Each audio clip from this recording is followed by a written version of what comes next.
Hi everyone, this is Stephanie at Hightower Stitching with today's video. It's number 244 and it's a follow-up to 243 right in a row. And I'm going to go ahead and start with my reveal. This is like almost the finale for the chevron. I'll go back and show you the picture from the magazine that I started with, and it had the 5 columns, 1-inch strip, and then 5-inch wide strip, that red one, and then another 1.5-inch stripe. And I will tell you, this is a pretty good size quilt. If you follow the directions, ends up being 60 by 89. And I'm going to tell you, it is so much fun to do those colors and put them in there. And then you really have some thinking to do as you go. So I'm going to show you how far I've gotten. And I told you those numbers so that you could think about what happens if, because I had several what if. And you can see that mine looks a little bit different.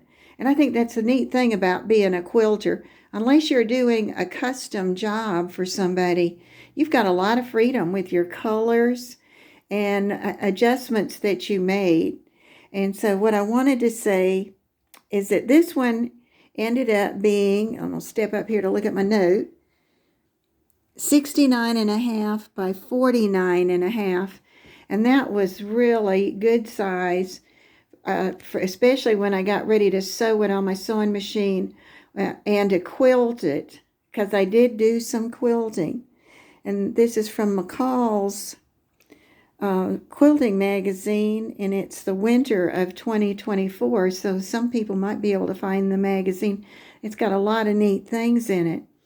And what you'll notice is that my strips in between are different, because when I got my strips made, that was just great, and you saw those hanging up on that sheet in my workroom. And then I started looking for colors, and I came up with that dark green 1.5-inch to separate the parts. But then I had to start looking at the material that would fill in that 5.5-inch strip between each all the way down. And I just ran up against a wall, whether it was just me that day or whatever. And I said, well, what could I do? And so I sort of brainstormed it with a couple of my family members, and they were saying, well, just put some more stripes but go up and down in there. And I thought, okay, that's an idea. And one thing I wanted to do, I could tell already, was make the strips smaller, narrower. And so I ended up with 2.5 to 3-inch strips in between before I sewed them on. And I thought, okay, now I'm going to have these long aquamarine turquoise strips, but I want to break them up. And so I took some 2.5-inch squares and cut them out. And gosh, I cut too many. I didn't think, I guess, far enough ahead. But so now I've got some more 2.5s to add to my 2.5-inch bucket. But you can see it is really fun. It's really fun. And then I got it all together. And the first thing that I did was I took dark green thread, and I went down and did a not stitch in the ditch, but right next to the ditch, all the way down each one of those separating strips of dark material. And then I did the same thing on the outside edge. And so that looked really good. But being a quilter, for some reason, I just thought, this is not really the way I'd like it yet. And so I thought, well, I'm going to go in there and do some quilting. But I have already done a lot of work on this, and I'm going to I'm going to quilt every one of those stripes, which you could do. And if you were hand quilting, it'd be easy because you could just go straight across if you wanted to. So I pulled out my handy dandy notebooks that periodically I say, I need a new thought, I need a new idea, and I'll pull out that book. Well, this time I didn't need a new idea. I just wanted to use some of the ideas that I already had, whether it was circles with a circle with a ball on it and a circle with a ball, or any kind of pattern like that. And so that's kind of been fun going through there and looking at it. And I can't really show them to you because I went with a light, very light sage thread for taking and doing any of the quilting in there. And I'm going to show you the back, because not only was the front, it had some challenges for me in the way I was doing it, but it was really a challenge to think what kind of a back I'd like to get.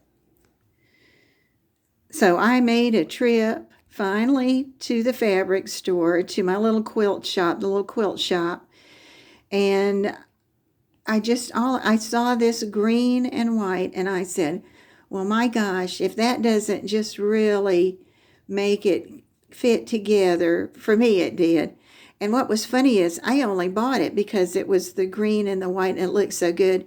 And then when I got home and I actually really looked at it, it's got owls in it, it's got rabbits in it, and it's got birds. So that's just another good side, and a squirrel right there too. But this is a fun project. But think about the size that you think you'd really like at the end, because you can make it really big, and it takes 5 3/4 yards of backing. And I think I bought a 108-inch wide piece, and I had bought 2 yards. And so I had enough to do this, plus I've got enough to do another piece, another quilt with some backing. So this is Stephanie at Hightower Stitching. I hope you enjoyed that finale. And I'm not finished yet. I've gotten little parts of 2 of the strips done, and I'm going to go ahead and do the other strips, and it will be done, labeled and everything.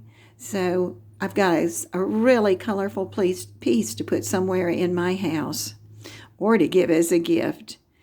Thanks for watching. If I forgot anything, it'll be in the description. And have a great day.